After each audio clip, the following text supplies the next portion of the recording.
efase na ema okamo.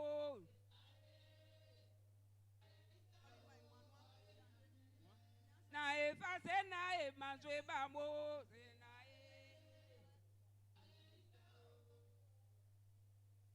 Nyamie ase na zwema o. Aye yire o mo e nyamie die. Defwa Jésus ase na die ni o. Aye yire o mo e nyamie die. Na efase na ema musumo.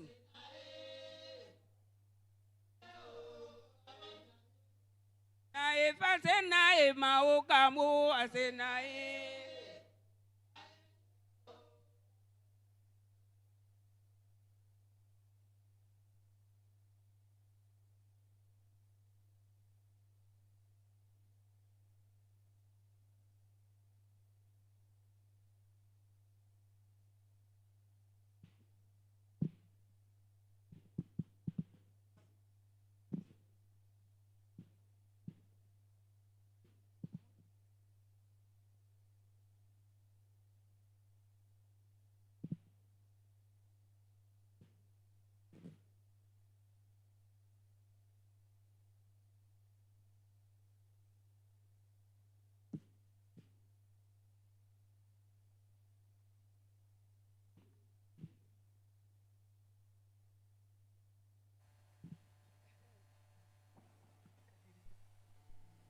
Alléluia.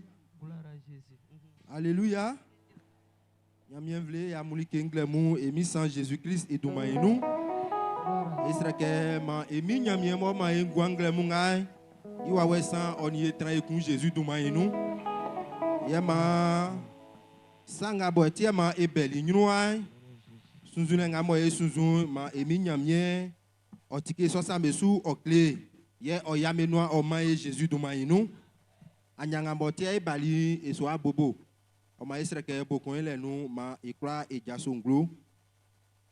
Kokun eti endenga o duemu abla oni so.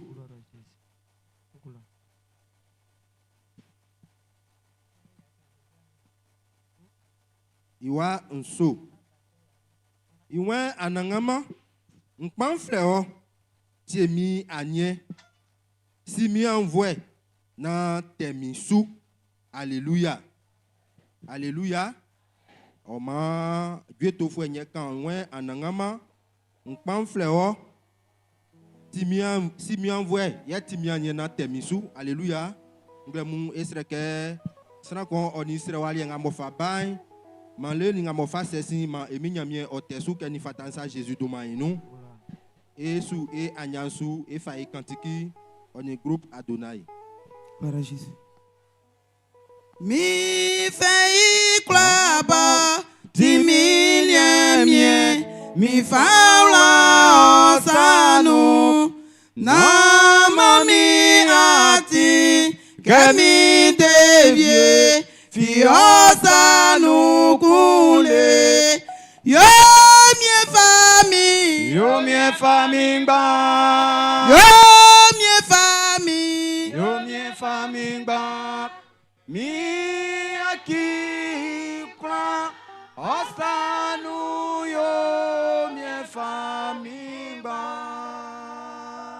mi stroma kemi suwa kandai atisu mi kloka mi tranguanu ati namanya surale yo mi famille yo mi famille ba yo mi famille yo mi famille ba mi aqui kwa osanu yo mi famille ba asinga bani mi fatangwa ganutra mi baba mami yo liekba bekavunya mi priba onglola yo mi famille yo mi famille ba nanganya mi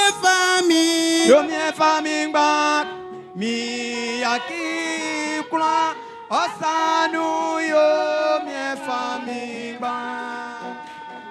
Famille une en mimi clanqué, miye ayo alie, manya mie wawe sa isira, fie klaba o minu, yo mie famille ba, yo mie famille ba, mi yaki pra, basanu yo mie famille ba.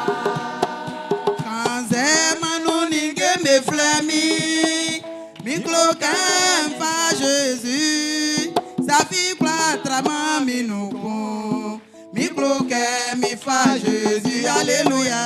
Mi cloquin mi fa Jésus, oh. Mi capra babi oh non, mami fa Jésus kemra, mi cloquin mi fa Jésus. Niewa bubu mi jokonu, yawa de mi tenu, isanti ye mi chouinyo, mi cloquin mi fa Jésus, alléluia. Mi cloquin mi fa Jésus, mi fa Jésus, oh. Mi capra babi oh non, mami fa Jésus kemra, mi cloquin mi fa Jésus. Mi cloquin mi fa mi Jésus, ele va junglola, mi waka isa, mi cloquin mi fa Jésus, alléluia. Mi cloquin mi fa Jésus, mi capra babi oh non, mami fa Jésus kemra, mi cloquin mi fa Jésus. Mi cloquin mi fa Jésus, lele va junglola, mi wadi la lopa, les mains nous fouet mi pla, alléluia oh. Mi cloquin mi fa Jésus, mi capra mi oh non, mami fa Jésus kemra, mi cloquin mi fa Jésus.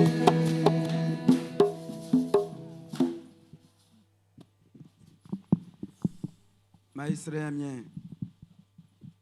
Et si ngwanya mien baba mien klao eyo mo eyo kla on sa dandanga bo ayobei andenga bo ijoyen sran viemon be flema be sran kon andenga bo ijoyen sran viemon ba fabe ba wo be nawle kasien baba mien kli sran viemon donga sube la docteur sran viemon donga wesun besia viese nake eyoli sabo ojo kun dantio senge osran klole bo ti dan bo ti kingi bo asisran voyin itiema ama engwan itiema amewanti ke etran gwan wekun etran akun juan wekun na e asuo akun juanu e mama o akun juanu baba emie lawase eyo mo eyo kla emie Jésus-Christ do maino ngwan emie kli ani som fata se yiwaye isuo itie wolenio isonti e fa blen e fa wole onyame osano ke mo anangamo wa wesan mo tinge blen awe ngwan emie kli yo ma okanvuo emie Jésus-Christ do maino be klanga babeteo atisi ababo fabe na betoeni amujwe emie Jésus-Christ do maino like klanga boko sa klanga boko ju na ko siblenga wenu chei na menwanti emie Jésus-Christ do maino baba emie klao yo ma onyamie odumafu makanvlei onya yeile oyole satiti emie Jésus-Christ do manu mo iso amen. Alléluia. Alléluia. Ma et bonde et maman et minya miengle munga Jésus tuma inu. Amen. Israël nyamie oma engwa, oma ongwa, oma onya awabwe kola engwa oti akunjwe, oma akpe ayin ayolike. Akpe ayin aresungle muy. Ma et minya mien et sakpa et kwa esu. Alléluia. Fasurale famille.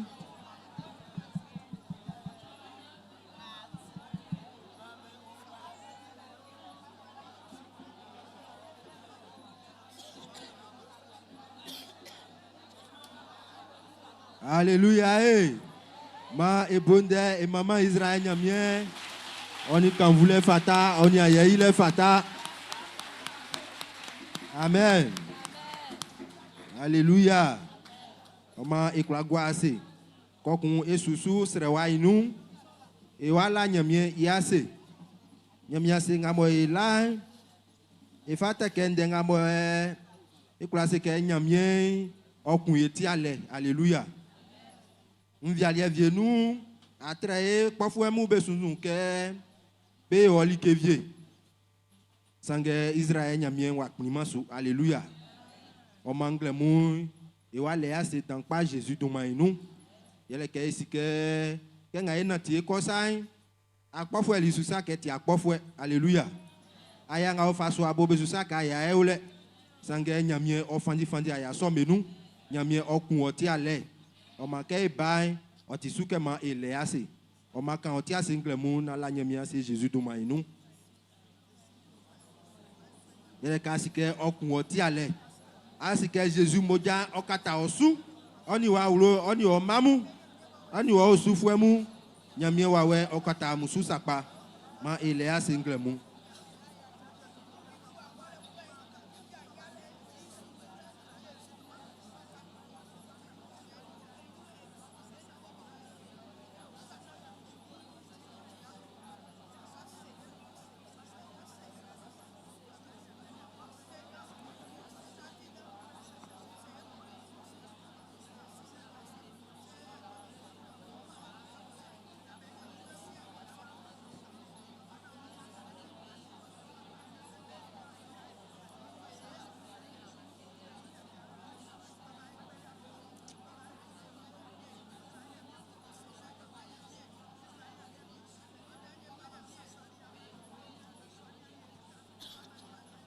Et la nyamia se eku.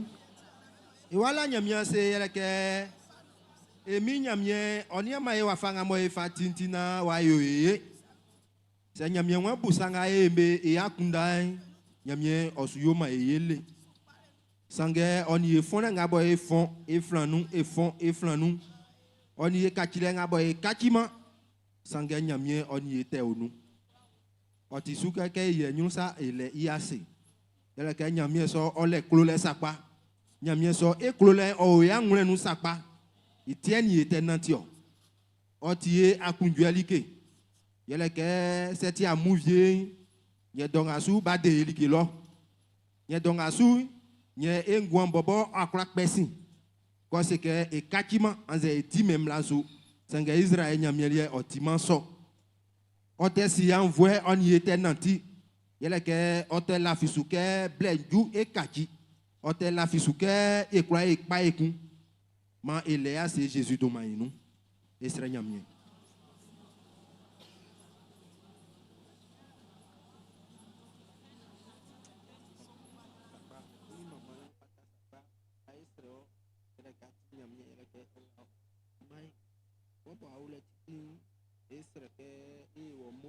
Afin qui s'attelle il faut et au sanga mo o tiapa e flanu sanga baba okule te yugo elika e la wa se o baba se o ya ti o baba e so ke ma o moja san on si ye o salo din ati ngbi din ati nyamie ma kan vle o yo ole ma ye o yo ole e ni sans Jésus Christ o yu bi ko teni idumainu e sere wo ma o eso.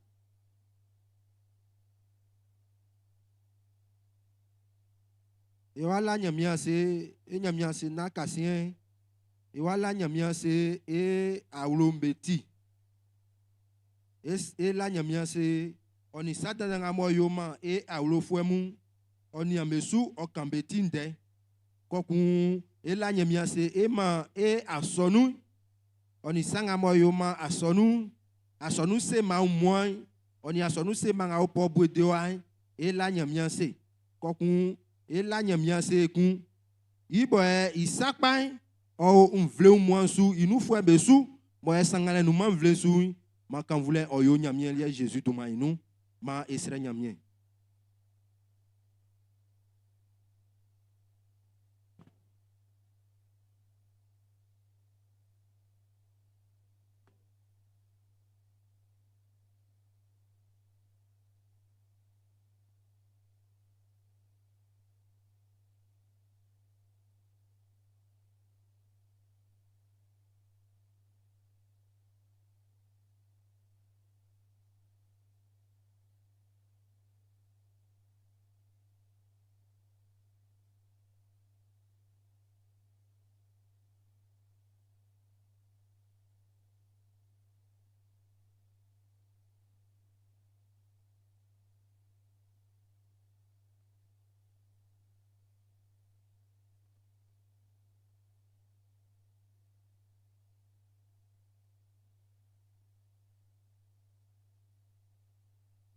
Inga boye ekani.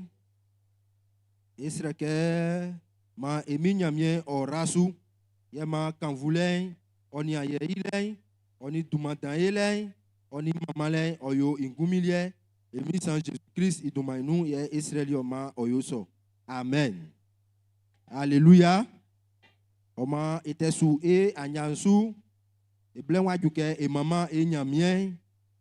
Ye esi esu eti ndenga o dwemu yakon. Ablana oninu iwanyo. Iwan nlawo asekenkla. Unsu yakima oduma pa bolele. Na ke oyo wayo. Alléluia. Anangamati dan. Oni mamale fatalele trasu. Beumei yi dambo oti ici. Alléluia. Ma quand voulait oyo nyamielie. Alléluia. Et amouli que Jésus du manou. Et c'est si on y a la emia c'est il va faire au flé. Ase na e ma e fama nyamie. Ase o ma e fama nyamie. Waya se na e yo ma e fama nyamie. Nyamie wa e sadama e. Ase na e ma e fama nyamie. Ase o yo ma e fama nyamie. Waya se na e yo ma e fama nyamie. Nyamie wa e sadama e. Ini asraku uba moju blui, okra kalike ovie. Ini asraku uba moju blui, okra kalike ovie. Nyamie wa ya swakumba ke yo fa bali eti dele. Basongwa yo masate fiye be bobo wa kanso.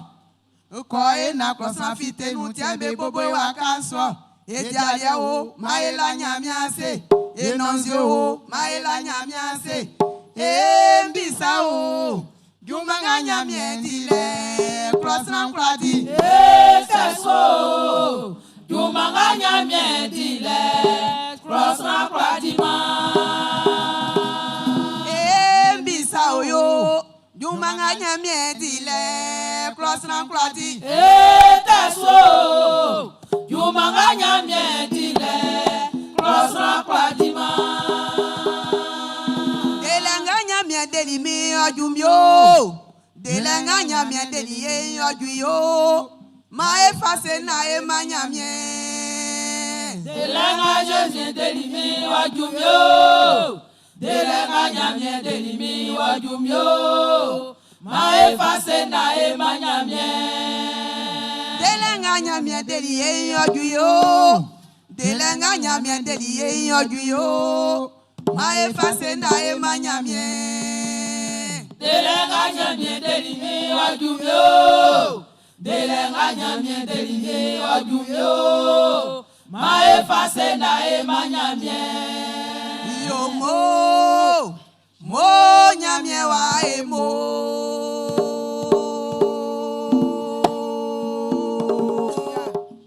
ela wa se o mo nyamie wa e mo nyamie wa e yo mo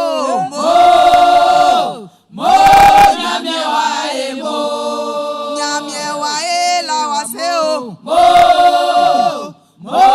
nyamie wa e mo esi nyamie so ma jonasi ke koni ni vulona ko boja si fenklebe iwa koma esi nyamie so ma jonasi ke koni ni vulona ko boja si fenklebe iwa koma jonasi wadi nyamie nyu nyamie timitita akple ya izwe nu ojwe da wa meyi wa lele wa fe ajuni libro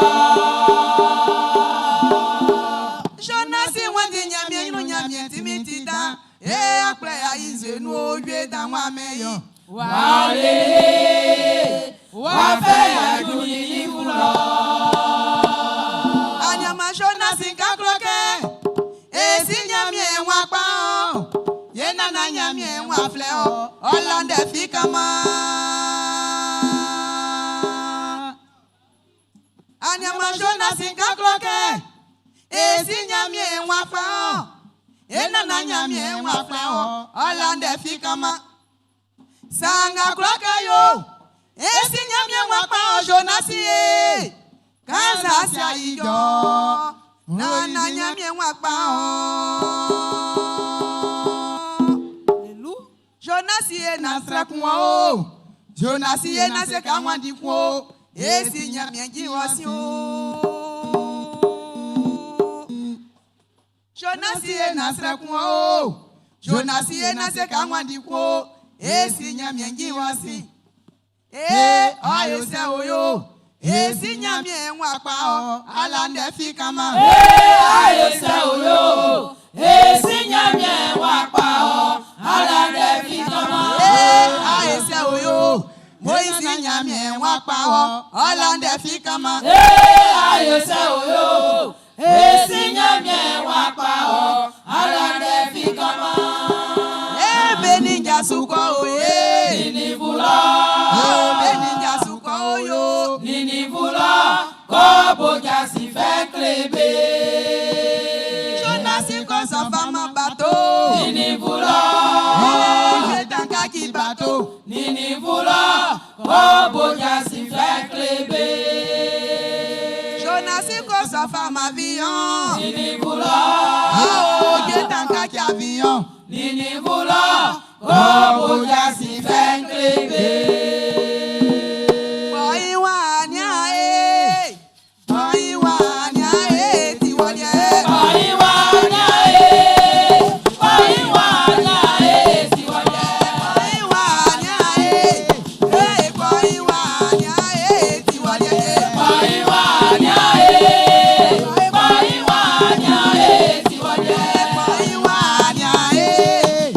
Bye.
Alléluia.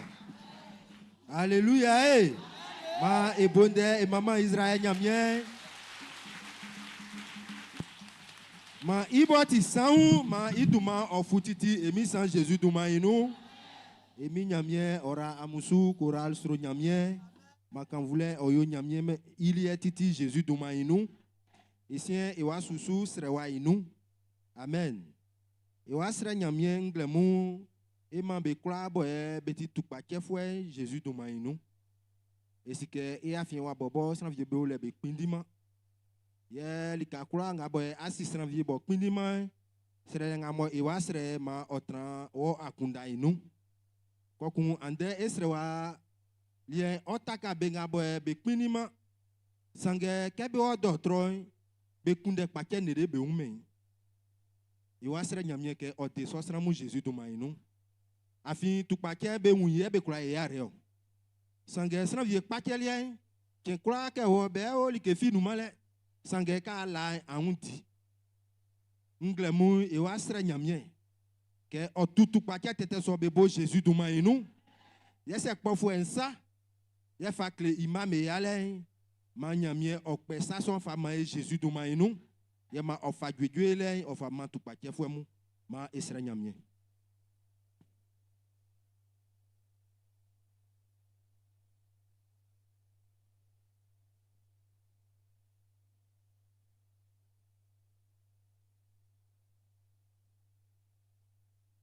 Viebe wa ulolo. Viebe o do trobe nu. Viebe o kele viebo. Donc asu osu kunde dwedwele.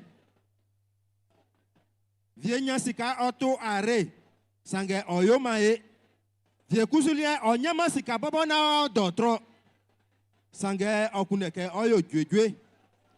Sra nyamye ke i envoie si le sai okambe. Okambe. Okambe.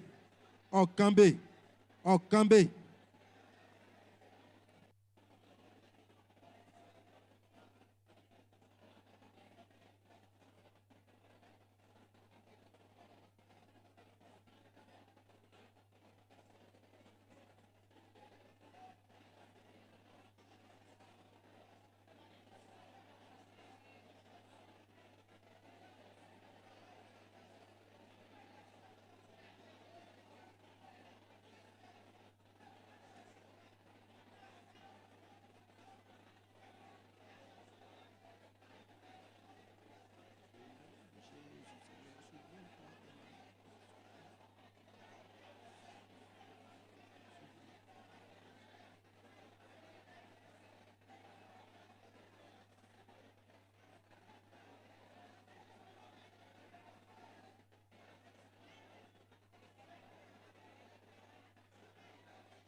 Alléluia.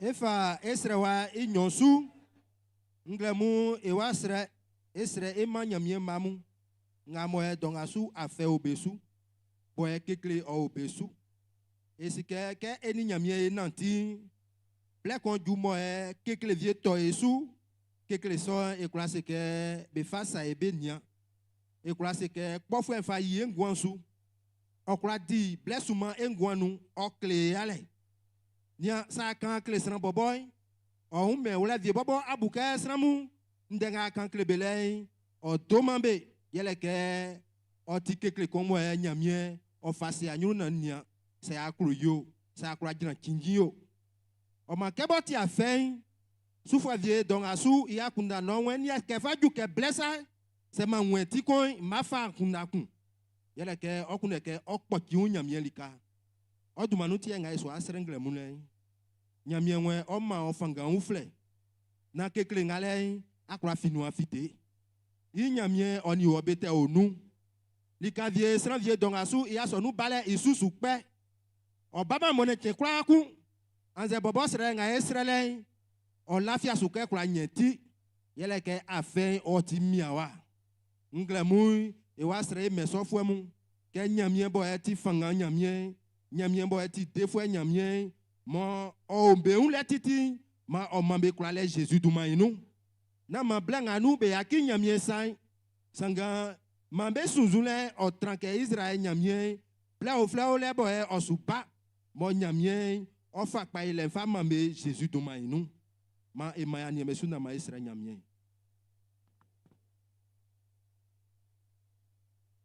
se abobo ya o so sanu ngle mo Israel nyamie ke nyamie o ma o tinyin dranle se sran vie kuso asi ya so nunu bo donc asu se o su ponzoi klosena kwa e malike fi sanga Israel nyamie wa we okra timbe okra flebe okra mambe kekle dranle okra ukabe no be fi so sanu be fite ma Israel nyamie nglemu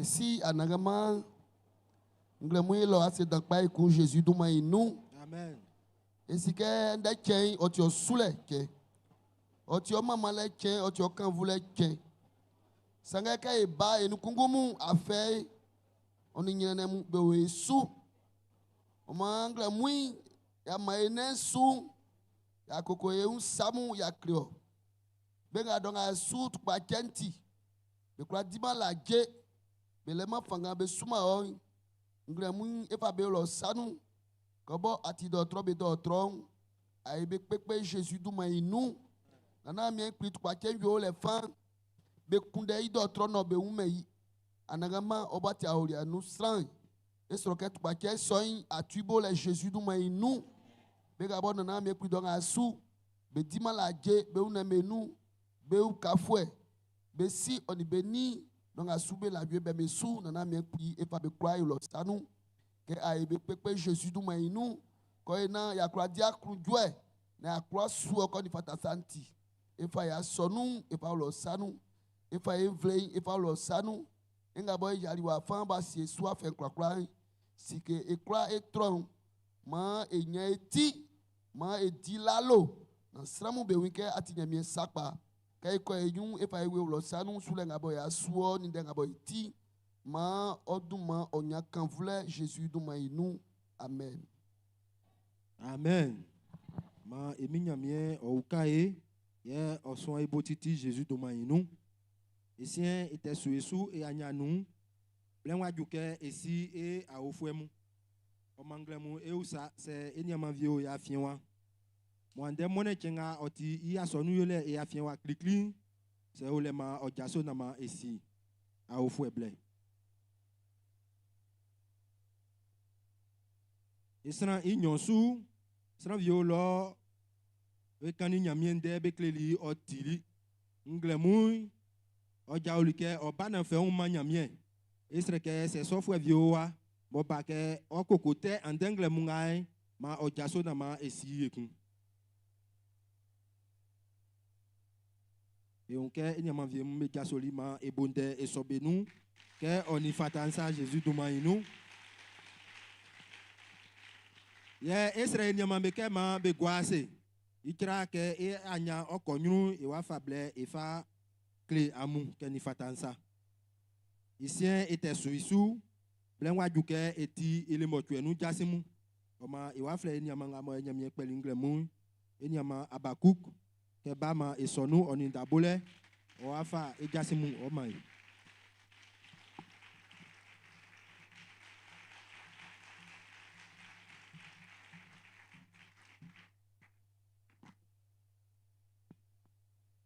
Alléluia.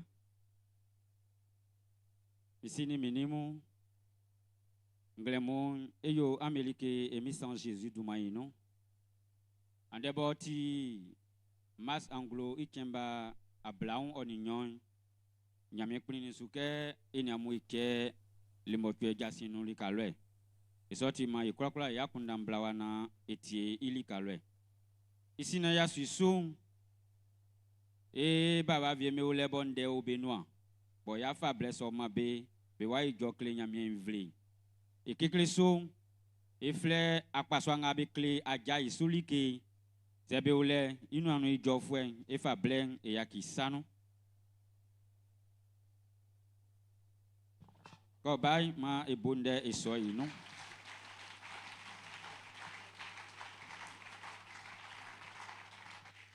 Alléluia.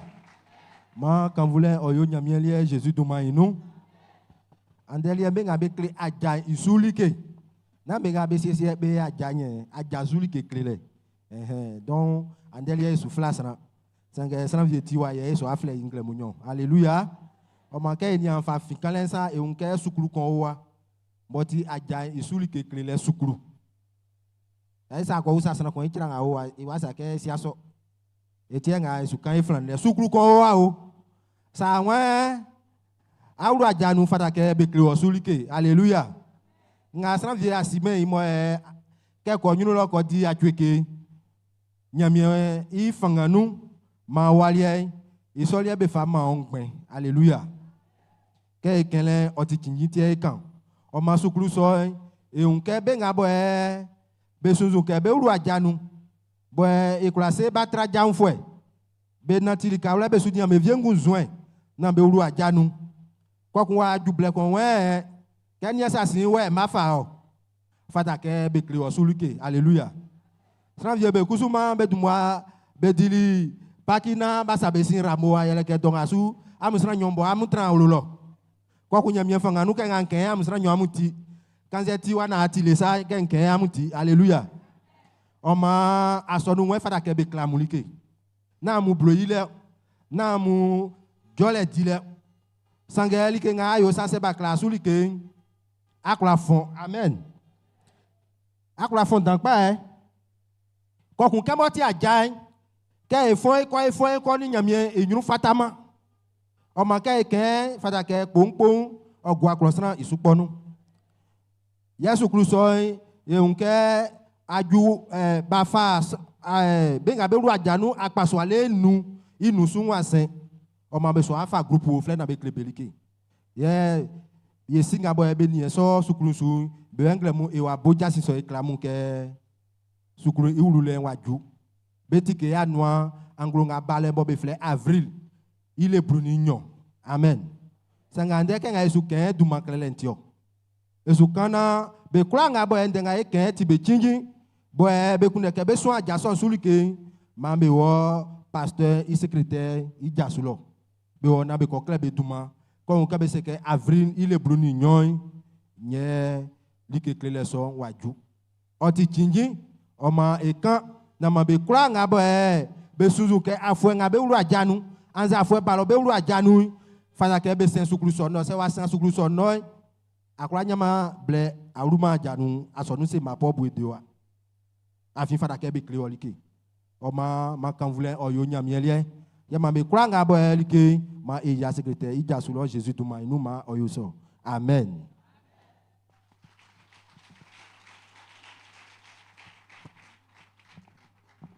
Inyonso akpaso nga be bo jasin Ifa blem fa lo ambisanu.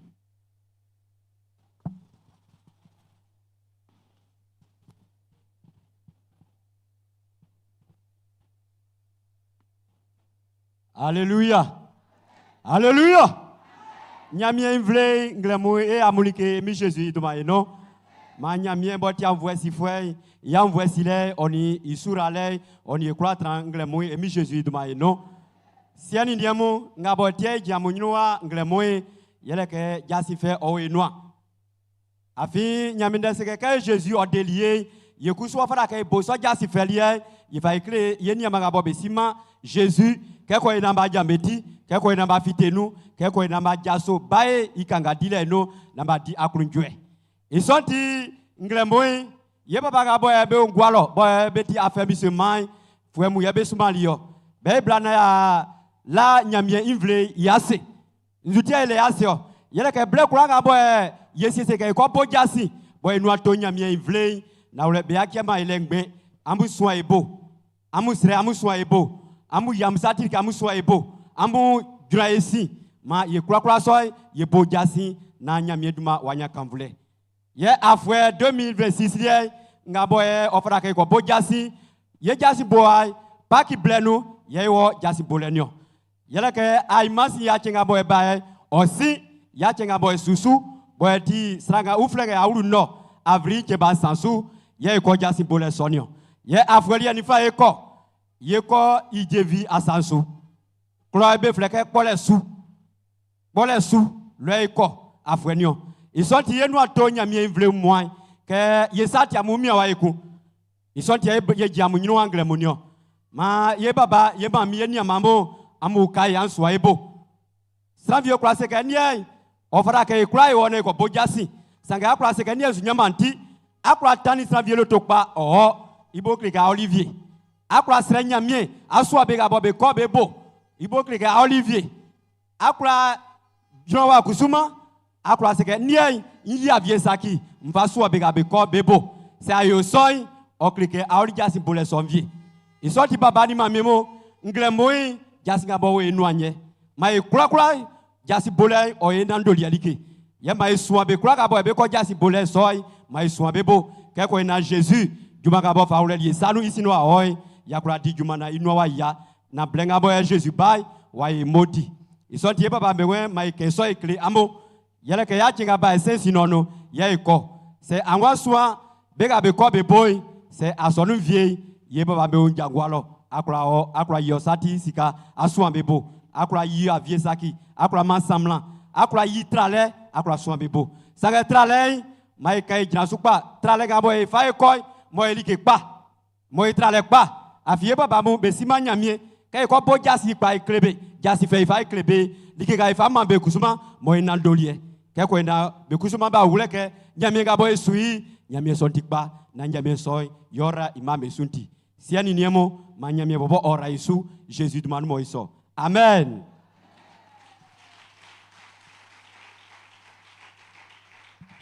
Sien insansou akpaswa nga boy be to gwe se ino igofwe ngulen ifa blen ifa ya kisanu ko ba mai swembo oninde. Alléluia. Alléluia. Ngremu ni enti akundwe tipwe. Yole ke ndo swa. Kabes ke do nyonsu anya dankpa o nyagon asonu se mano. Eja lo e mama nyamie. Ikira eni abia okenke enu dwe mbe kra be dimalaje. Ye ke eni nyamie nde no nyamie mama le nu nyamie ojitimi ingro. Benga be pindi ma benga be kloke be sira me be sifwa ywe be blando so ma e mama nyamie. Eni ablaga bo oji ywe to le ingro be flei alalea.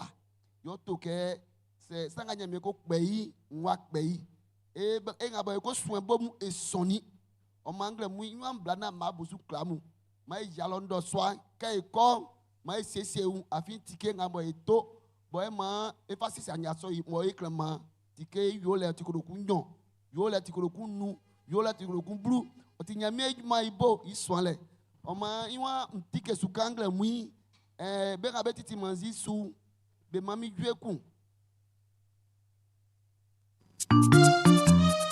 Mai kasona e bamba nyami en kalo yi. Tiang wenyo. Dekle nyane. Mai triangle. Osuka magbe. Je suis pas moi à katwa.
Mando soit gloire alors Jésus du moins nous.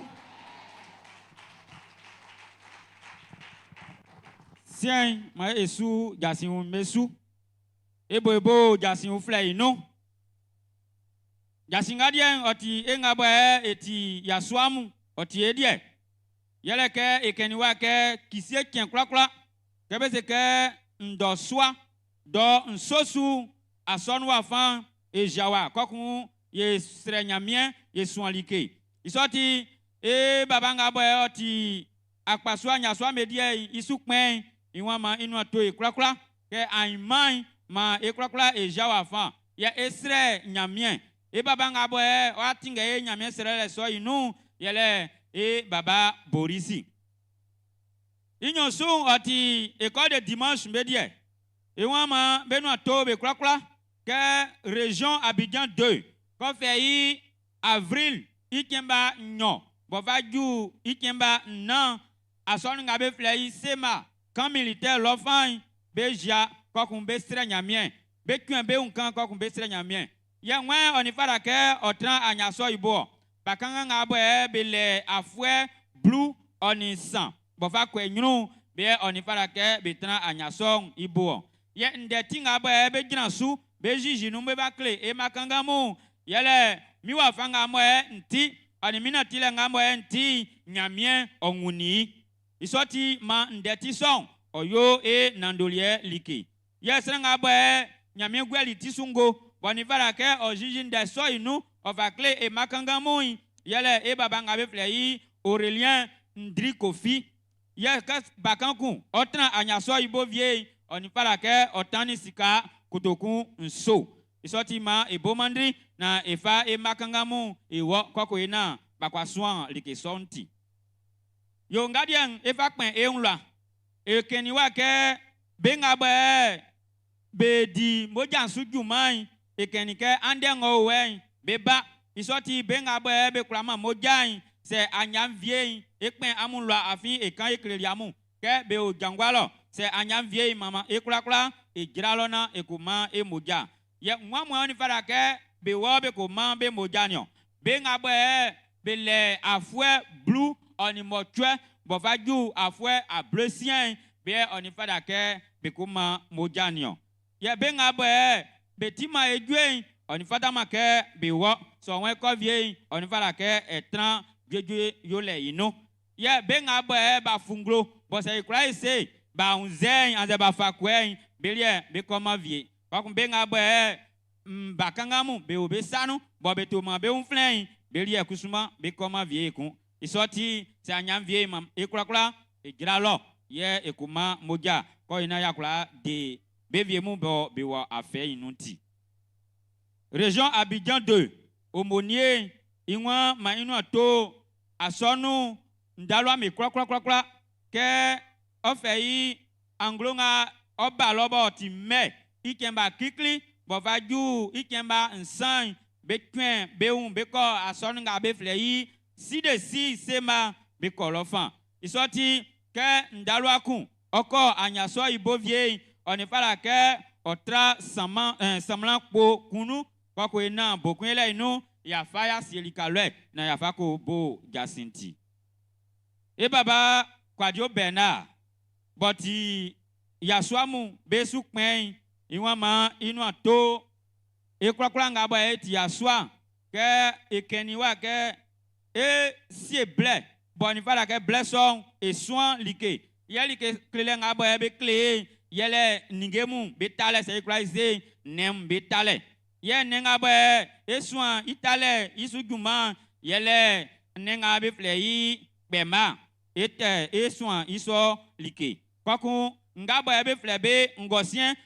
dandan ngaba ebe tu von bo e ngube beti bleble sa e soin iso like ku kwaku ngaba kaye ko kambe bo menko u nkaka ma ngaba ebe fitenu bo balem flei anokplen e kre iso like ku on fala ke e kwakula e tran blesso ibo kwaku na ba kle like na ekusuma yawo e klokungu mesu na yakota iso ne bienti ye kesna ku otran blesson ibo oni fala ke otani sika kotokun ablasan oni nu ye nga e fasi esu ekun ye le ke se ya juma sran ablaun ni isolien esu yoma isoti ma oyo enandoli alike ye be nga bo ebe kuneke be klebe duma na be tran iso likeria ibo anzelike so an leson ibo bengu e baba nga be flei Kofi Jérôme bengu na be clair be duma yese ekunde kusuma na se ya ngume onifara ke e fle na e clair e duma isoti i nyamatenglen ye ya bwebwele like fi nso ablana oningran abla motwe onina abla ngran oni nsien isoti ma ndesong oyo ekingi ye ngawe fa ukasu ekun yele ke rekmasi yaswa me akpaswa ole ible kwakun blessong efa kwekun fa ukasu bonifara ke ekogongwa kan ebo ballon c'est quoi ici isoti blenga bo esiesieli oti avril anglolien ikemba blue oni motwe lelevaju kemba blue oni ngran isoti bekulanga bo be kuneke beko vie anze be diso blen vie oni fada ke be clair be duma yeke klo duma kusumai tani oulefan kwa kun trale oulefan ye igwan oti kotokun nsan pona blanc kwa kun kotokun nu isoti ma ebo mandri akpaso nga bo be siesie anyan be wan ma be nu to nyamien vle yele ke flua viemu bo e baba pasteur bulia kunda kwa kun okleli ofamanie kwa ko ina ke ekangan bo ekanga nyamien den boku yele nu wakula wa ukae e nyamien sule inu isoti esukoma mwa e ama etisu kwa kun enia e télévision ino kwa kun flua somu ya fakle amu e uke flua oti akpaswa ole nemi iflualie ole estrade iflualie ole moizi iflualie kwa kun flua fa biemu bonifara ke e fauka e alo kusumai o nu vie donc isoti ma flua somu be yo enandolie like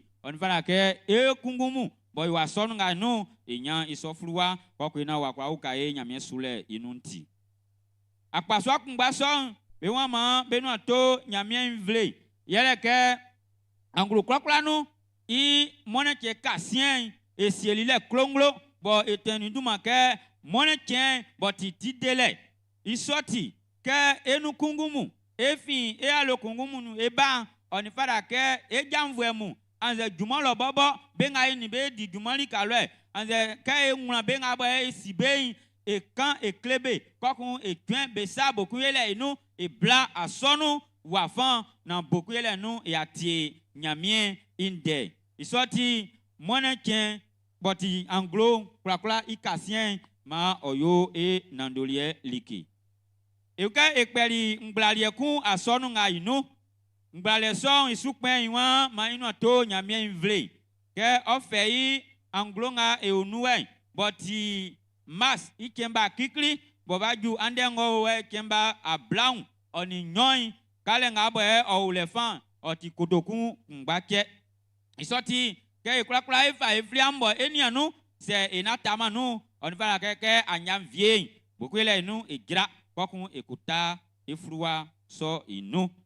Yo, anumasi ifali jasin fekun. Ifasieli amunyunu.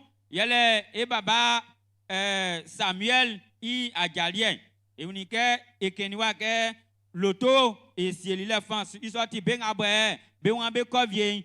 On fala ke be klebe duma. Eunike anumasi ke ekaninde. E jasoli pangban. Kokun ebolinde. Afin akungen ojiye. Isoti akunge song abo ojilie nama oeke enyaki asonu pobu de wafan sangoni fara ke eklokla ebomandri ya akunge song ekoji inglo boake lofan. Isoti ke eko boy bain oti kotoku blue oninyo. Isoti ma ebomandri ekle eduma na ekoswan baba ibo. Se enwe ekle eduma mami ngabo etra baba pastor mu befluwa yase. Ekwa ko kle beduma eduma be unofan anze baba nga ifle baba Ignace ekwa kle eduma unovie yo ngadie oti nde kumba oyo man fe yele ke keni Clément vivin kusuma o Olivier baba pasteur Kra Daniel iwa oyo asonu iyako yele mami Kofi au Louisi boye osini vie ino ou cellule ngabe flei cellule Eliud ou no et onike emotion osini vie ino mas anglo ikemba blue oni so jajale ngabe oni fada kebe jajai bena sume su se iblen jo biwa bosu bifa clé babani mamimu jasinga boy owisanu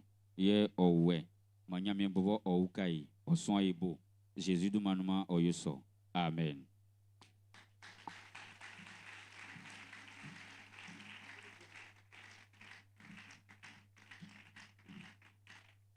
Alléluia.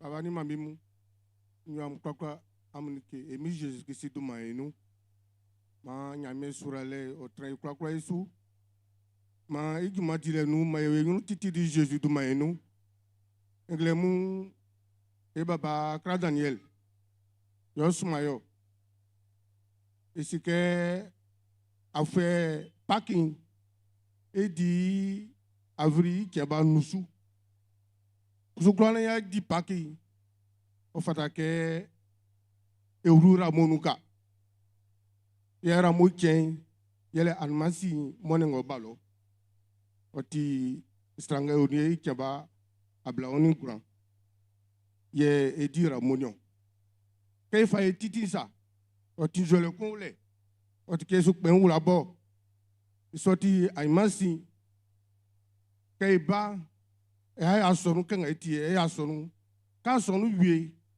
nga edumu abali okun esufite ekona tike fa na titi sa papa wa trainu isoti baba me klok me fite na eyi emi Jésus Christ i delemo delie inglo na mastan ko sa okasi kay ko be nga be ba asonu inyonsu ko be suma be tu fa ramon be fa ba etima eklakla esisi eun otinantile bi nga be kwa urama talon ma be ula ngba tapeti oti fati nati o nga ula talon na kwa nati mo o jai o ise isoti ma o yekingi na jasi ngo fa man yenglemu yo ye ma Jésus rasu Jésus maenu amen.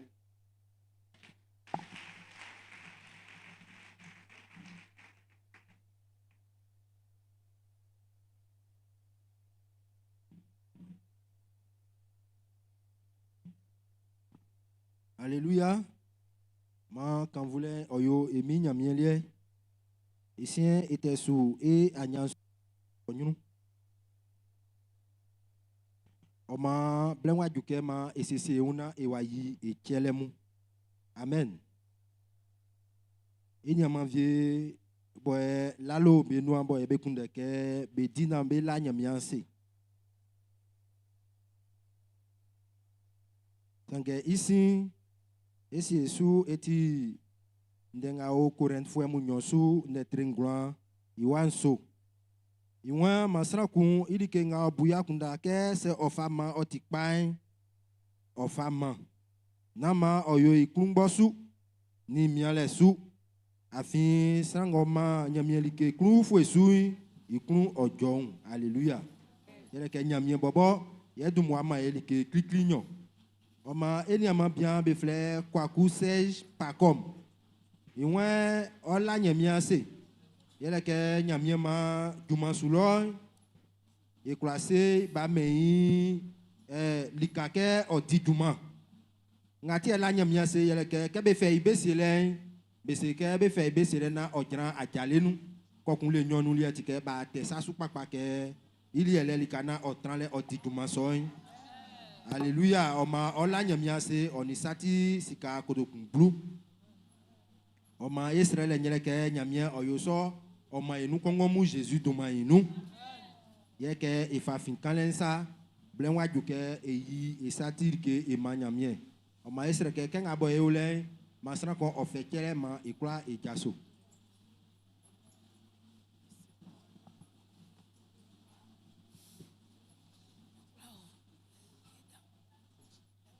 Ya kelenga ba so afa ma nyamie asra nyamie. Kema ora kele sonsu ye ofa di duman Jésus duman inu ma Israël nyamie.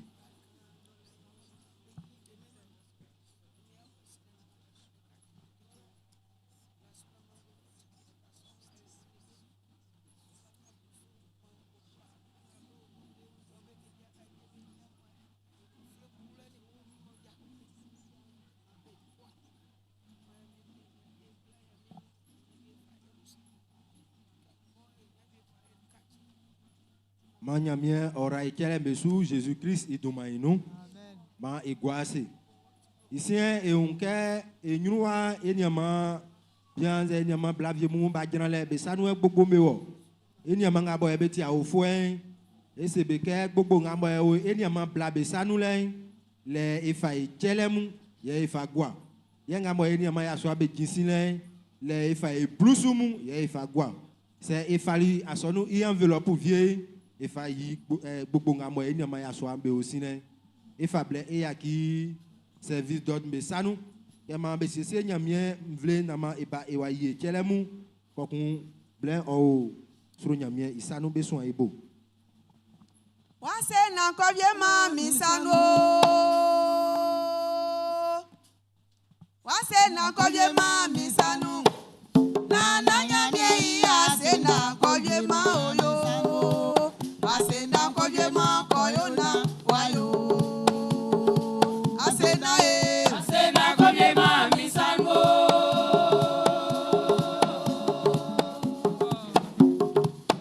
Ase na kovye ma misano. Ase na kovye ma koyo na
Et si ngwan benyamien bo kwa masna gwasna yanse arali Yesu amani elike diwa okwa amani vie fa esieri ngwan emien kuli kama waya amanti ameni wanti kema eblao nyamien onyunu se juwa kusui baba ma ngati olie fa emao Israël nyamien ngabo omam be mani yawe isanti kanklo ke onyamien arasu ya ayoma oyo saye emie Jésus Christ du maino be bobe yili na ula fibe rabe ndidi reli kem be nu ya yoma nge som liko fle banu eku koko ina ma blenga balonu nga enye yi watrangati be baba nyeme kusuba mamai rabesu ngati be asamia likei ngwa mi kli rasu na ma oyo be usaye koko ina blenga balonu ekwa ya yiri kaulenti baba klao makanvlen oyolie ete koyenu ani yewo naka esandi ni aunjwe Jésus-Christ manu moiso amen. Alléluia. Ma egoase. Esien était sous et anyanzu doit fablenga et fama manyamien. Oma etie denga o gwemu ablangran oninyo. Iwa nyonu. Iwa anangama seme mama woy oni fata. E wabo likefi numa osi sebe todwe bebo be flewoy isuo. Alléluia. Omanglemo e wa todwe e mama nyamien yeleke otisu e nyamien oni mamale o fata sakpa makan voulin oyolie. Alléluia. Nyamien vle e amodike e mini deux fois Jésus-Christ do maïno makan voulin oye deux fois Jésus do manu e diakru genglemo ke nyamien krisu ke trangwanu ne fa kan voulin famen sraviemo be kunde ke be fa blenga na be fa mama nyamien be kunde ri ba nyeme yeme o d'autre lo viema sivie inu ele nyamien fa li gwan fa kelie o manglemo boku yo le inu e wa nyamien dumandan ma nyamien vle jaso na dikalwe e nbe mama nyamien.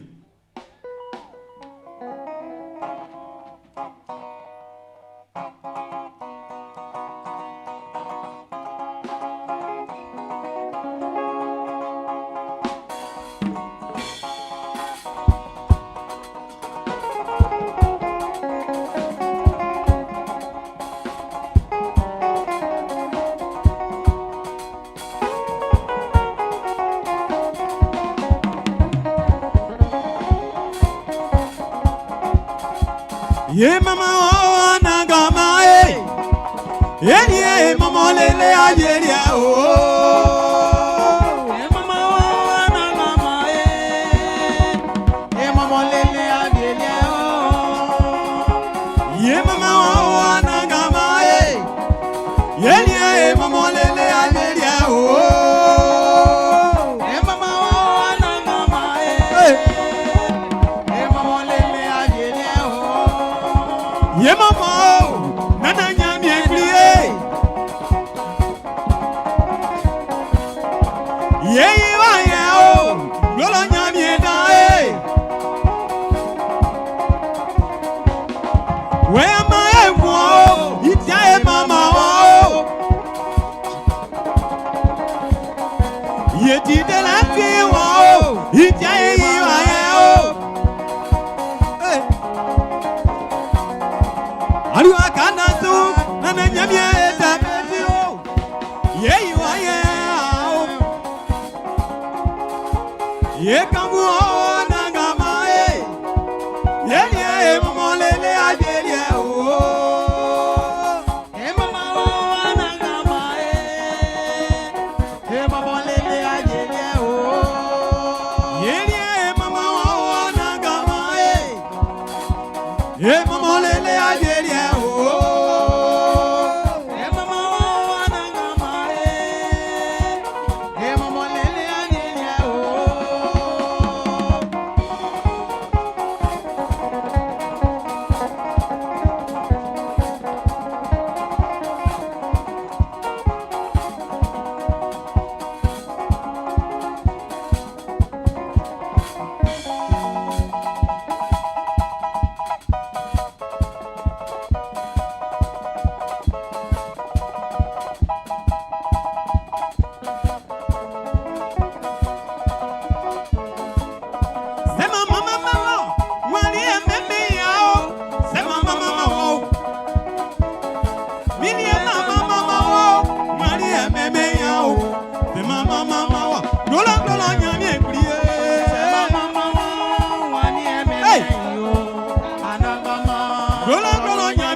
Asante nyamie na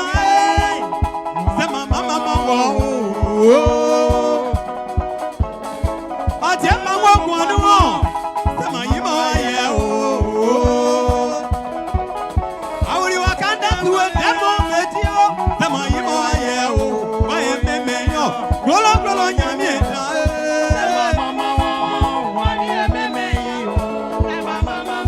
Golo golo nyamie plie.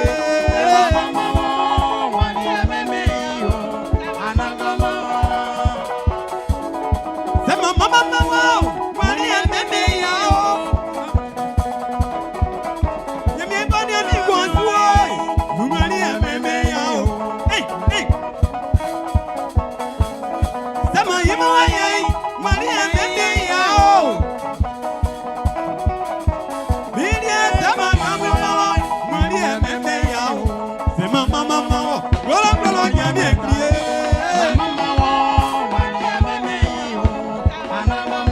Golo golo nyamie wae.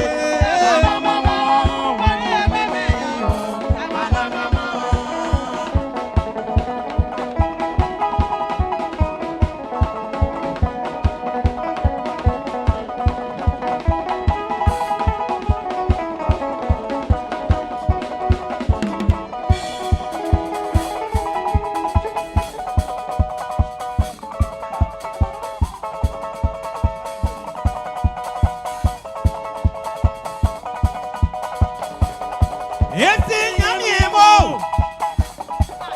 Hey you are. Anya se da fata o mama le. Oyo ye. Nyamie mo. Hey you are. Anya se na fata o mama le. Oyo ye. Nana nyamie mo. Hey you are. Anya se na fata o mama le. Oyo ye. Nyamie mo. Hey you are. Anya se na fata o mama le. Oyo ye. Ye nyamie. Hey mo.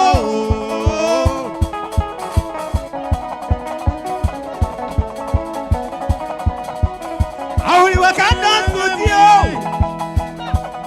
Hey amo. Hey.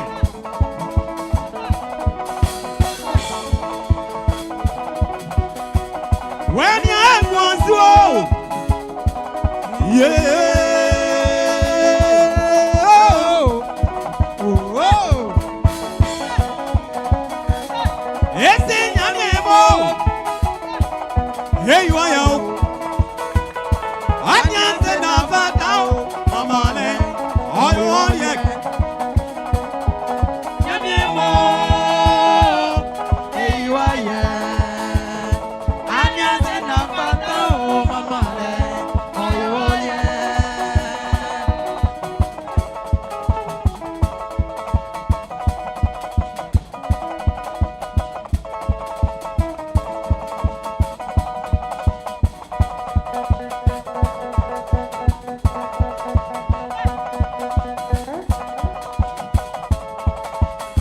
Oti famille bien sûr. Ananga mati famille bien sûr. Oti famille bien sûr.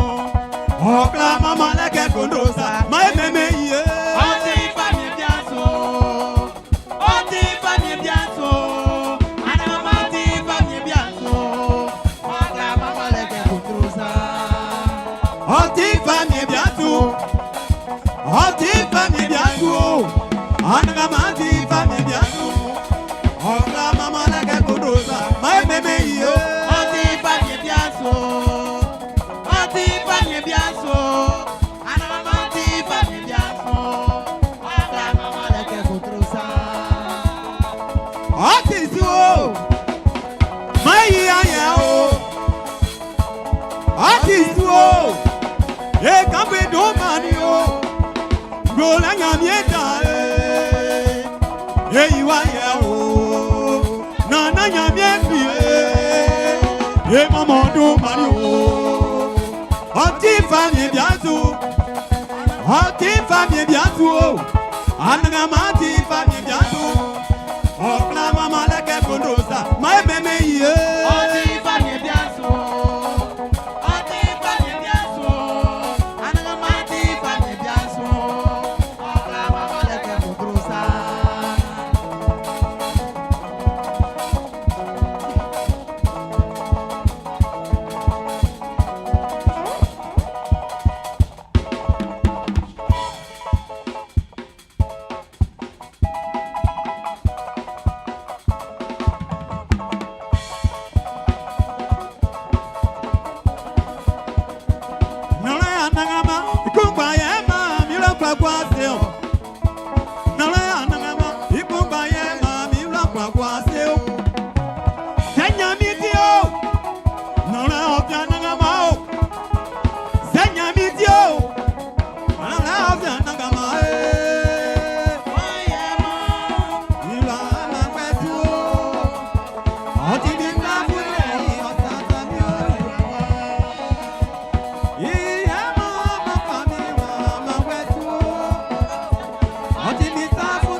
Atanagama, why you go near here?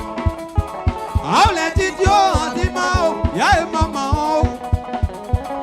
Atanagama, Yamie Moletimio. I'll let it go, Adimao, Nananyamia Esro. Atanagama, Atanagama, Atanagama, Atanagama.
Alléluia.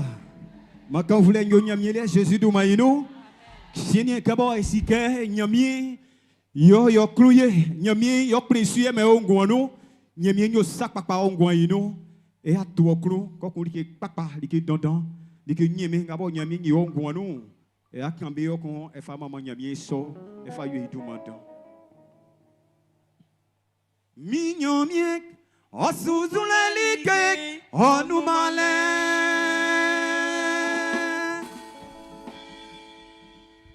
Mignonmiek, Assunzulelike, Onumalek, Ungolo, Assunzulelike, Onumalek, Asiesuai, Assunzulelike, Onumalek, Menganuai, Assunzulelike, Onumalek, Ungolo, Assunzulelike, Onumalek.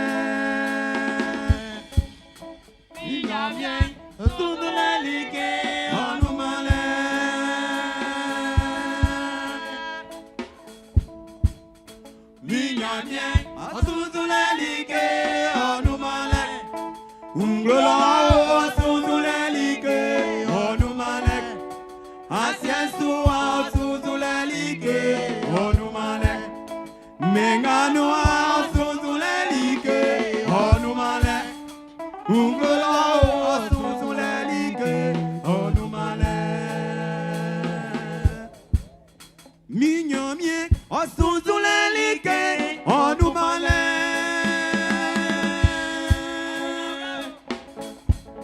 Oui, mignon bien, Assunzulelike, Onumalek, Ungolo, Assunzulelike, Onumalek, Asiesuai, Assunzulelike, Onumalek, Menganuai, Assunzulelike, Onumalek, Ungolo, Assunzulelike, Onumalek.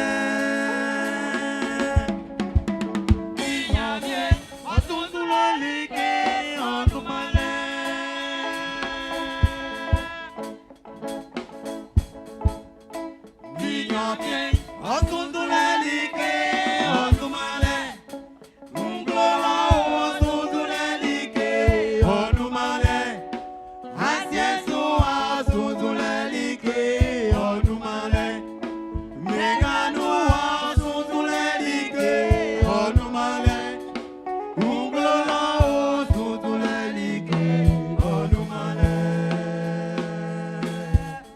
ye mama nyamie ye nyamie oeso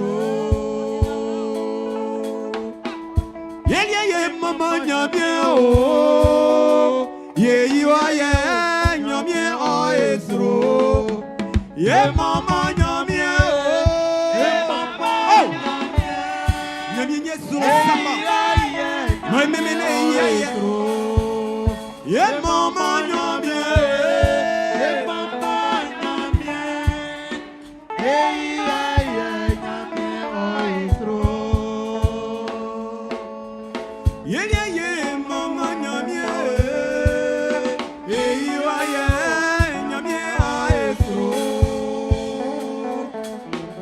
glola nyamie dae aba amankwa o nyamie pli oeso da ati nyamie tolo famille bien tantuo asiesu ai ti oja nyani galek ananga mama asie nyamie sulo asiesu atelika kwa ye mama nyamie ye mama nyamie nyamie oeso ye mama nyamie mama nyamie nyamie oeso anisra bumanu mama lei anisra bumanu my family anisra bumanu anisra bumanu my family nyamie nisra bumanu anisra bumanu my family anisra bumanu anisra bumanu my family Israël nyamie wabo ayesro yani mamalen fata iti amenwati kema asia sufuemu be kwakwa be mama o ye be jiwaje afi anison fata se akamfuma oi ya mama o ama oi kwanyamie moya sima unje Israël nyamie kulao makamfule oyolie ma yeile yolie afiati o famille bien sûr modu m'en fou Jésus-Christ manu moiso amen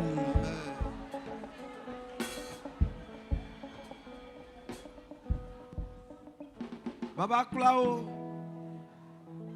odumai ofutiti blenga wajuke onu andebo kachisran bo bosran mona uflei boyo mansran dia akun dwen baba ande semble à kakle makam vlen oyolie Jésus-Christ du manu moiso amen ma bonda e mama nyamien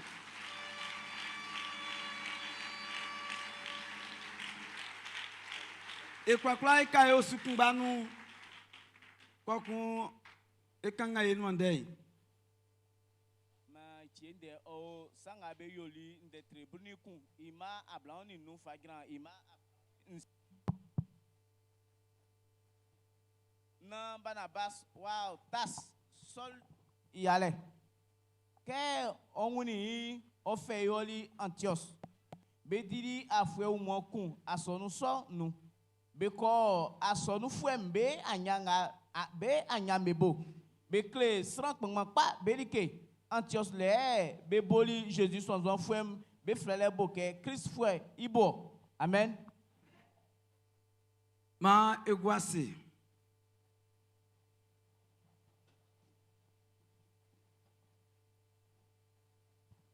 Messi ni minimu e amlike mi Jésus-Christ do mainu.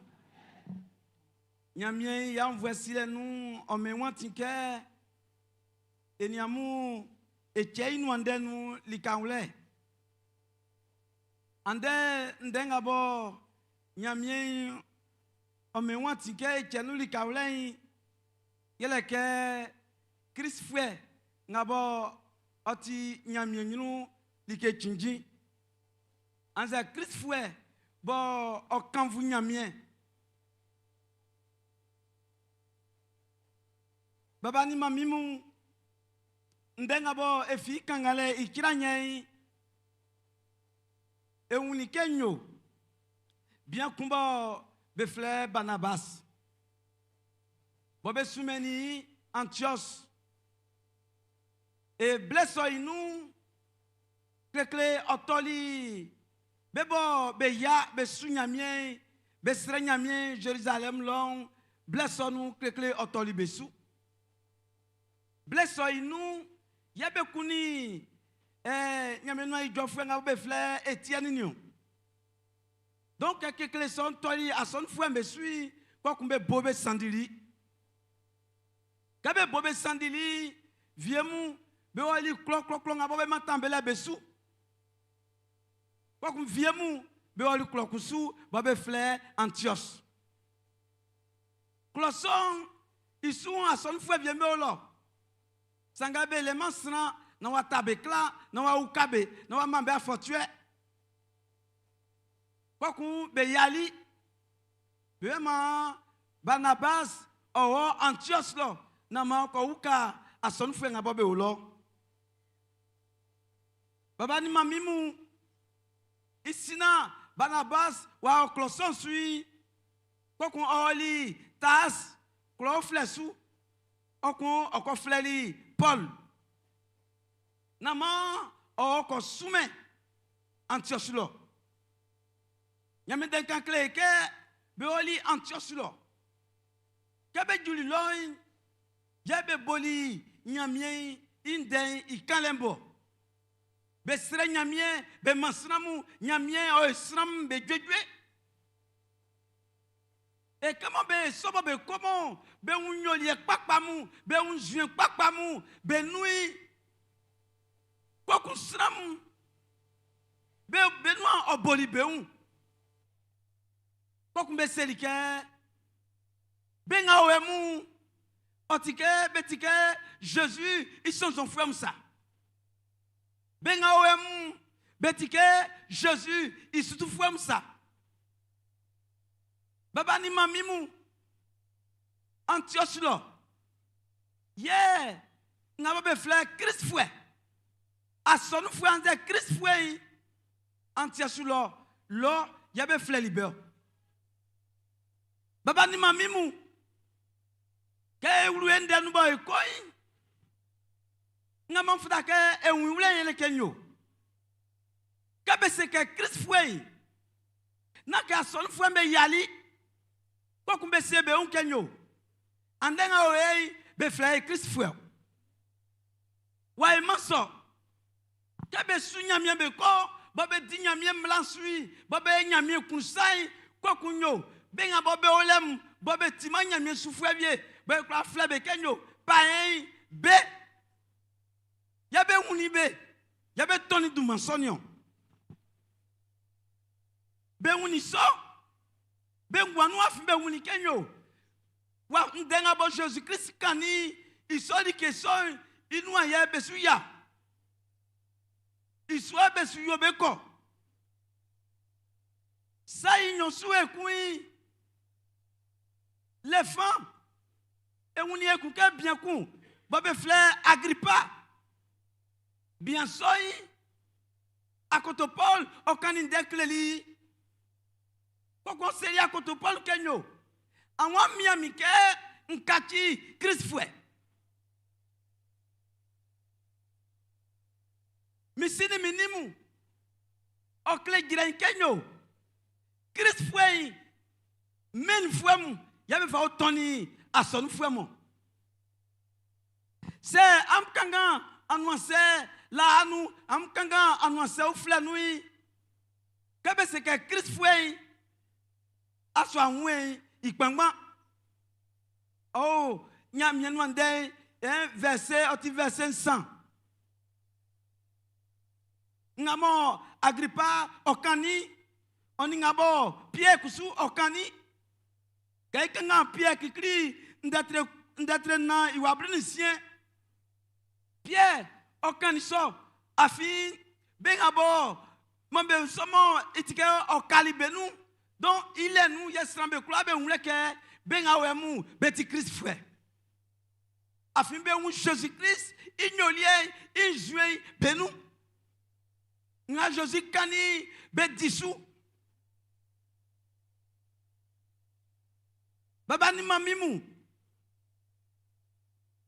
Christ frère quel est kenyo Jésus owe nous kabe se que Christ frère srangabo wasi Jésus srangabo osu Jésus sui okle granke Jésus o nous yabe fle Christ frère c'est benanweke voici Jésus atiman Christ frère ngaba kuneke kana ma etinye la kenyo ason bawai oklema ke ya Christ frère ngoli ason wache oklema ke ma Christ frère nsiri nyamie wache ke feje ke kufi iblesui ya ngoli ason won oklema ke ma Christ frère mi baba, mi mami, mi nyamambe kwa sonui, oklema ke ma Christ frère. Ngo akpaswa nganu, ngo groupe nganu, oklema ke ma Christ frère.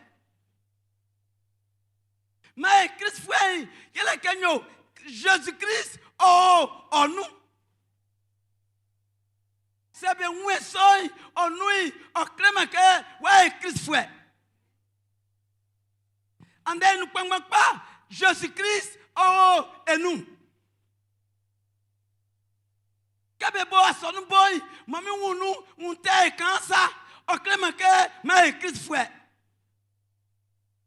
C'est tieti, un viemu, dans la ouesu, et sous le mien.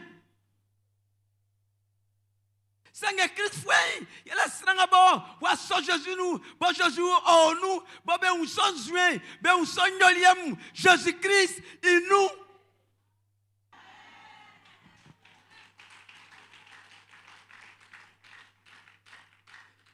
Kabonde, et nous pang pas, ben on so et nous. Quoi qu'on se calé, on nous m'a son nous cou. On nous a son nous afimbe umeke eti Jésus-Christ il y est kabese ka Christ frère il est strabo oti Jésus ils sont son frère kabese ka Christ frère il est strabo o son Jésus sakpa et son Jésus.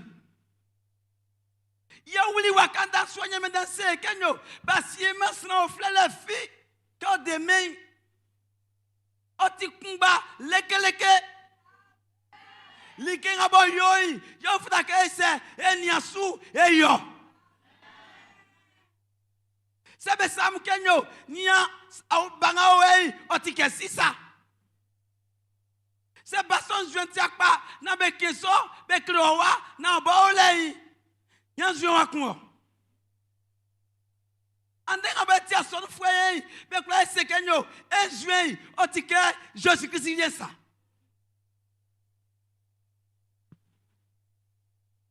Isina e aunle direnkenyo. Eti Christ fwe bo kanvu nyamie. Ajale vie me ole bon futa kese et toi ajale somu. sacricri yele kenyo ma esikenia eti sate fwe nyamye nyinu nyame de se kenyo be wuliye satenu yese be wuliye satenu e kwakla ngabe oye esiso nyame de kankre kenyo rome flua nous d'être saint wa blasani sang boy kengen ple kwakla inu iwenyo srambe kula be risate Oma anu nyanga bo nyamye sesieli otoli ofonibe kabonyo e pala suma e wike e o satenu sanga bo e yoi e jimenglo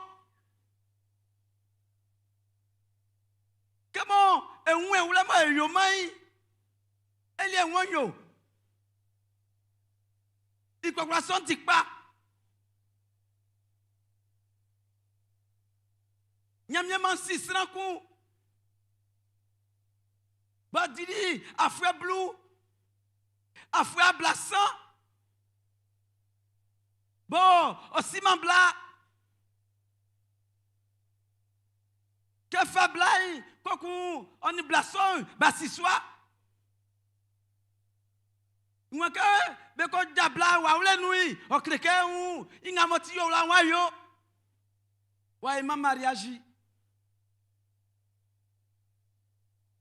nyamye tike sa sonsu et quand éclair kokunwenyo nyamye bobo bon il sait pas comment expliquer en baoulé il dit Dieu me comprend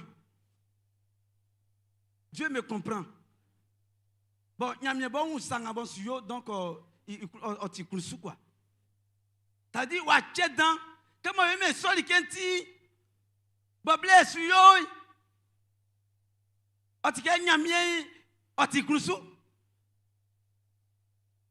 Il s'offre strangement, on a siake, on fond la nuit, on kwa kachima, cri de fouet, bokan vous nyamie. Ande, ngatiema, sanga nyamye sesye nga boti anyunu banya boti elie bo nyamye mama yele kenyo e otanu e simake e otanu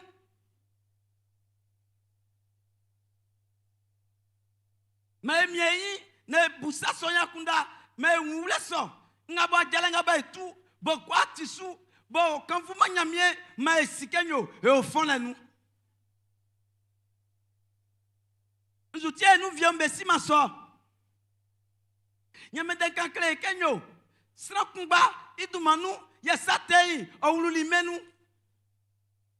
Ya ka satembali itie vieille o balio. Andese enu pangba e suma e chema siasu yele ke satei o enu o asonu.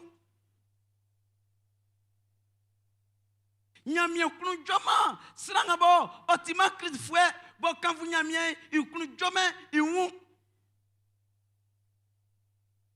ke awuma ofole okle giren kenyo anasia nyamie nzuti andenga we ewuma efone mu c'est srangu kenyo que srangu yasa boyaya ba supenzo asuye fifi abuke ya asuye fifion oti une sumenga flagasi yele ka sufon o minyamie iwu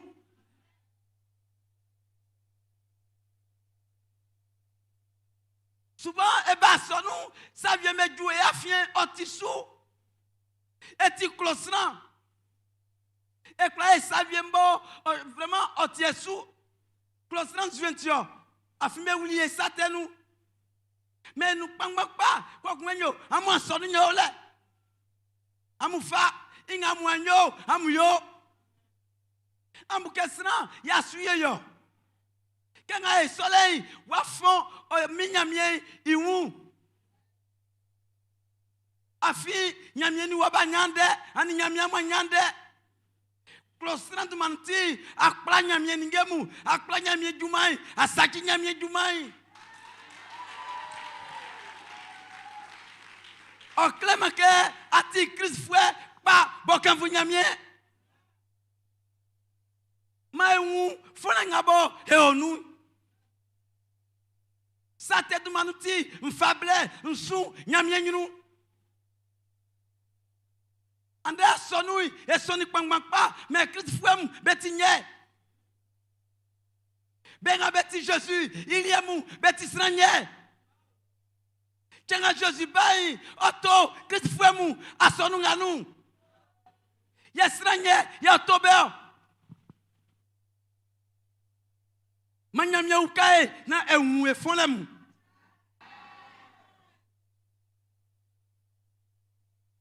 Yes, a mou e fon lem.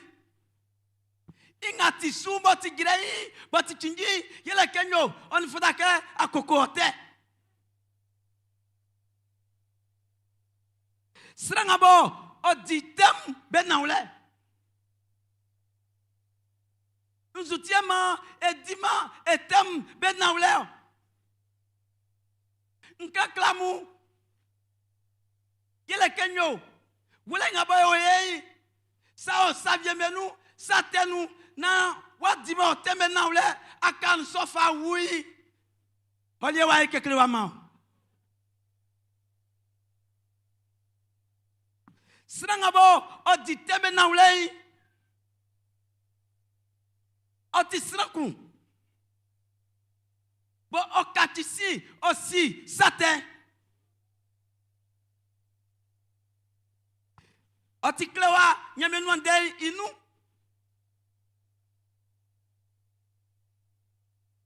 sranga katisi si sate kabo a un saso ule akankle nyamie blekwa kula inu nkankle sramu sramme isabe saten kwa be gwesa chikunu kwa kumba chichiti kwa kumefa obo wala tio kuma ajia sonwa anangama ya chisaten kula fachemi isoti masate ya chile isoti manyamie ikpatale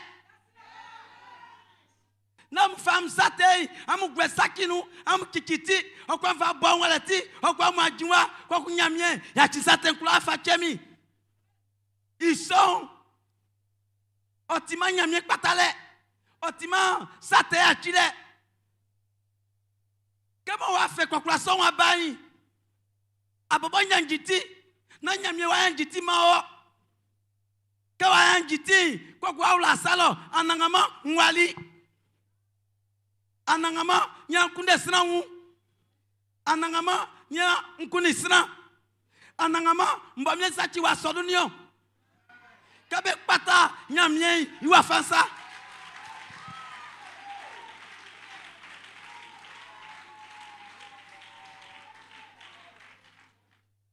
c'est yo son ya ikaki Christ frère bokan vous nyamie nyon ajala afida ke tubemu yawe Soutiande ya kete ya unlei satsam beole batasu watasu kokwe ba sonu ya chisate me kla fachemi kokwe sufite ko yosa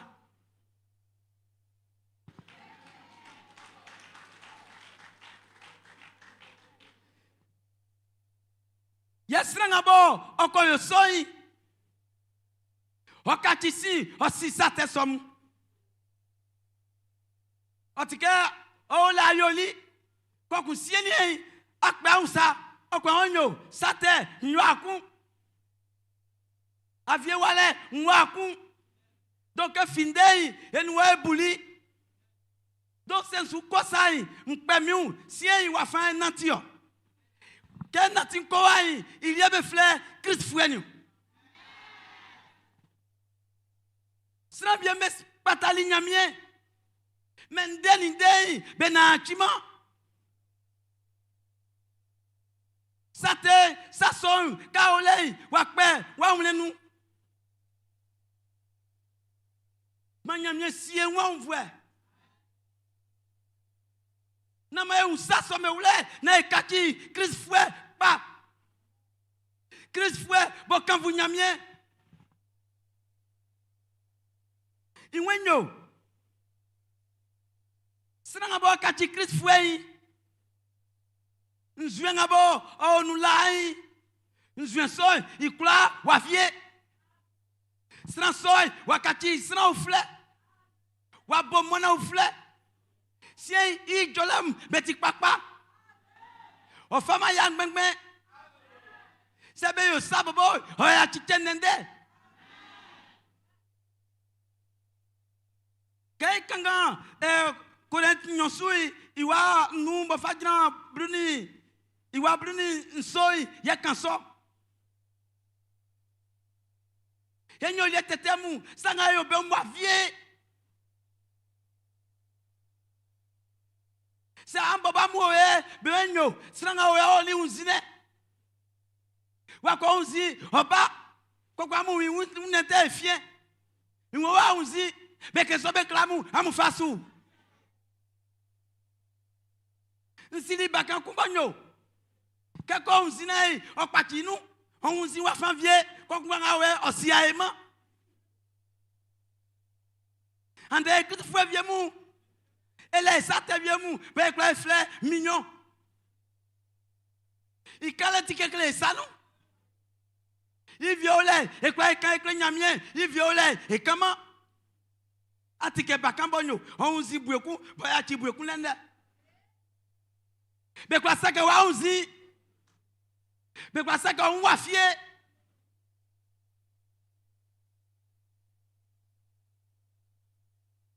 Sana ba susue kunyela kenyo. Ma eji ngloke. Eti krisilie ilie.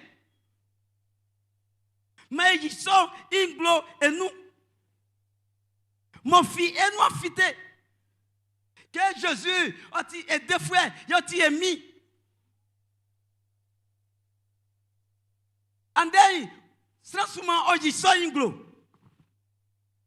Kaya kanga Rome d'être bleu, il va ngloin, que c'est ça. Andei, c'est souvent. Kabe oli, kabe juli, kabie, be kwa yé inglo, be classe na be kenyo, be ti asonu fwe. Likanga ba etranle e kwa yenglo kenyo e kuna ke srambe siketi ason fwe afisanga ba yo a aussi noti o kwa fie no afitema e kwa jime sole nglo misini minimu ma etranse e boakunda amuweke andeki e asonui benga bonyo ble bataka sonu bebe fai maria meko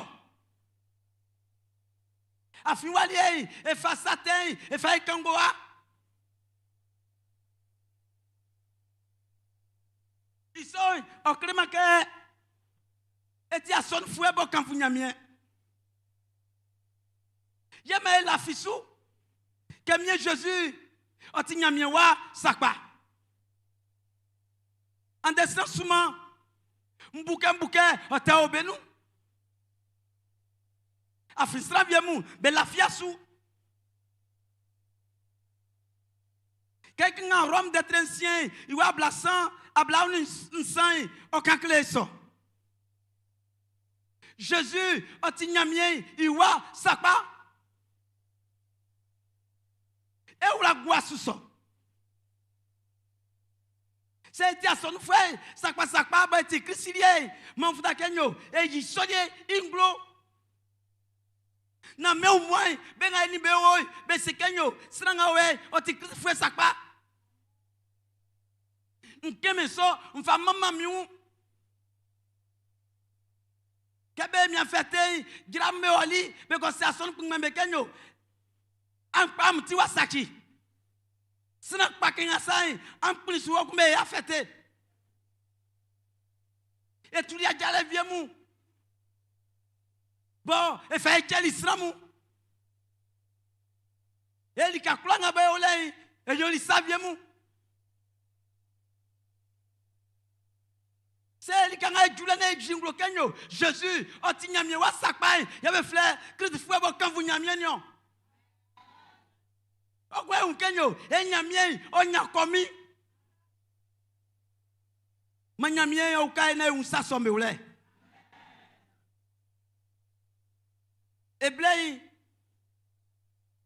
quoi c'est que va vier? C'est eux soy. Ça vient me ole bon nyamie jinglo. Botim blusier. Nyamie, on m'a un gouan, bon viement. Bon gouan soy, on t'im mandiment. Sran bien bobon, bete bakunda nou me unke, oye so sakpa. Nyamie, o fay kanyo. Imam sa. Iwe mi wale o. Amnia, e sima e un, mais Jésus ti, yad kati anyama. Nzutio, yele ke fay ke imam sa. Et tinyamie iwa quelqu'un Jean d'être con iwa blini nyon kese so o fa ke mwamsa amuti miwa nan de fele ngawe na kunjwende sesramu be yiwa bloy sikenyo ale babaku bonyo o fa ke iwasa. Ande nous pengons pas. Et c'est où que, et la sran, et la ou kafoué, et la sié, et la nien, et la niaman. Si kenyo, ale baba, Jésus-Christ ou maïnou. Yele kenyamien, ngabo boliwo, bojiliwo, iwenyo. Sati Christ foué, bon kanvoui, ati iwa. Ofa ke, iwa sa. Awo ya ulo nou vie. Nama ya kundan sanga.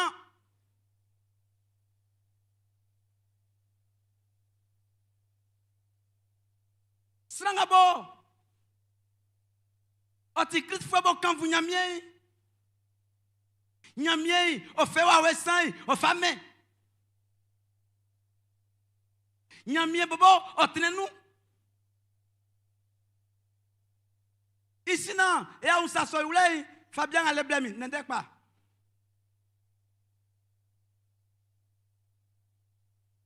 Qu'est-ce que c'est nyamie? Bon fait ouais sans mansai, on crée que Jésus, on s'ouvre le sang nous. Baba ni mamimou. Wa français, j'ai Jésus, on ouvre le sang nous. Jésus wa ba. Quoi que Jésus on transé. Quoi qu'on ti bien sous. On croit transé. Mais on transé on croit trama. Dasso. Quel dasso bien sous. Quoi que sien Jésus va transé. Ils sont clés. Blebo, il babo ti bien sous. On krekenyo, il gouan, il y a oulé, il y a falé. On est nige sukumu, il babo wa kende, il gouan sous. Jésus croit roulement. Jésus croit tramassé. Sangue blebo jasso, boyaki yamu, bokpata mien, quoi que Jésus Christ, oba, quoi qu'on va transer, on guanou, on guan kati, on guan bomona au fleur, atinya mien lien, klonglo.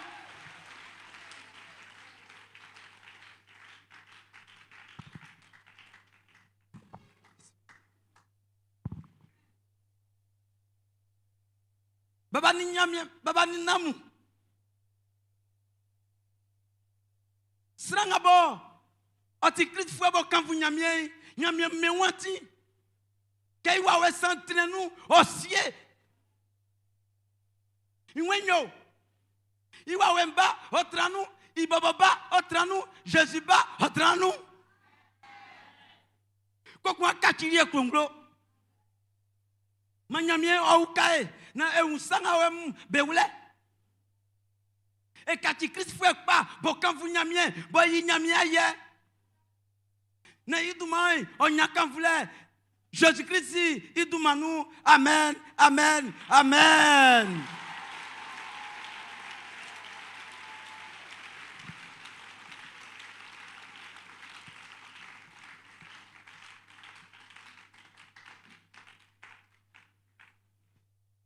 esi baba kula ati nyamie nga bon afa ma yengle munje grasu mo 30 anwlen benu no duma onya kanvule Jésus-Christ duma no maiso amen amen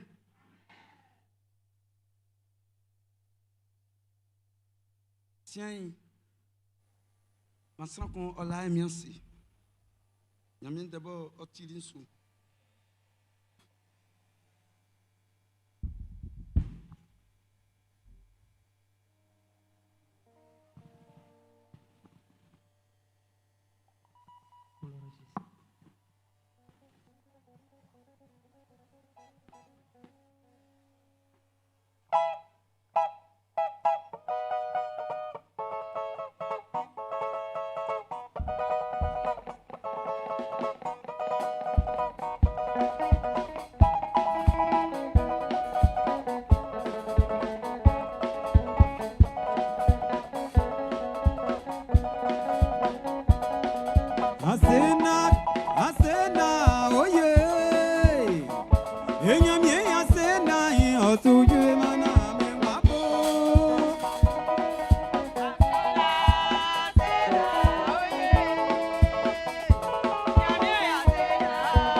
Yo blenga we ya faso ya ofwe benu efle enya mabla bolia otikpe nusi kona ajo Victorine te o ya fien mai so inu oni dabole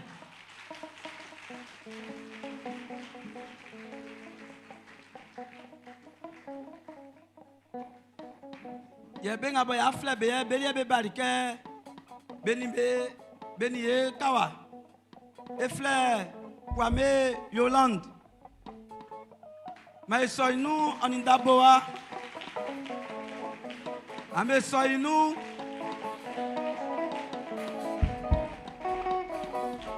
efle Kwadjo Akisi Martin mais so inu oni daboa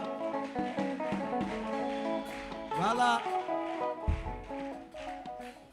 et ça un jeu à moins grâce un jeu à moins grâce mais so inu oni daboa y'a sans cassien Kwadjo Yao Désiré mais so inu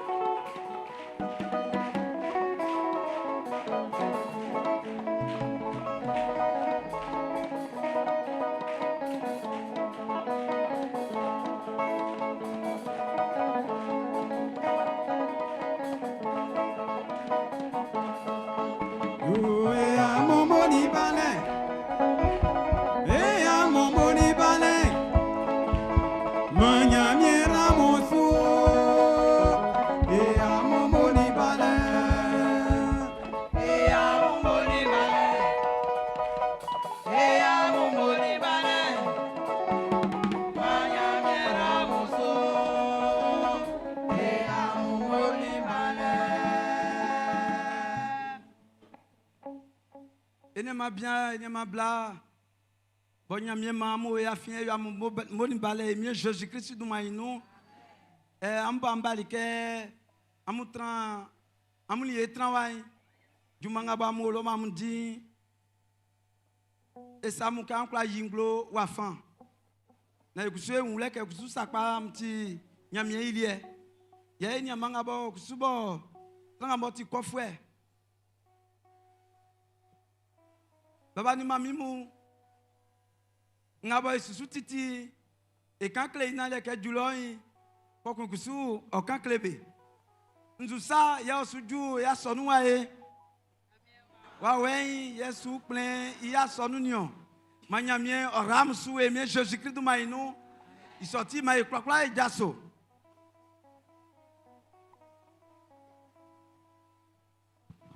Israël nyamie kwao ati nyamie bokula sakwa yo nia ka bali asie sui anwenyo ma asie si fuem benya ka chile na benya guambo oviema itiema abalio baba yemie kli anwenyo ade klosran satenu anwe eso na enya eti mlomlo ngalantie onyamie abalio Israël nyamie ya suo ngai kani motrandu ya unembenu makatile otran akundamu anwulemu ngwamu benu yoso na onyamie odumanfu emie Jésus Christ mainu o mamesuko katabesu nia besu nia blegamo eswa wulu nuye bolele bo fedi fetri ngwa emie mo sakpatran besu yoso na mone chinga baloi enwenwe ku nia onyamie odumanfu Jésus Christ manu mo eso amen amen amen.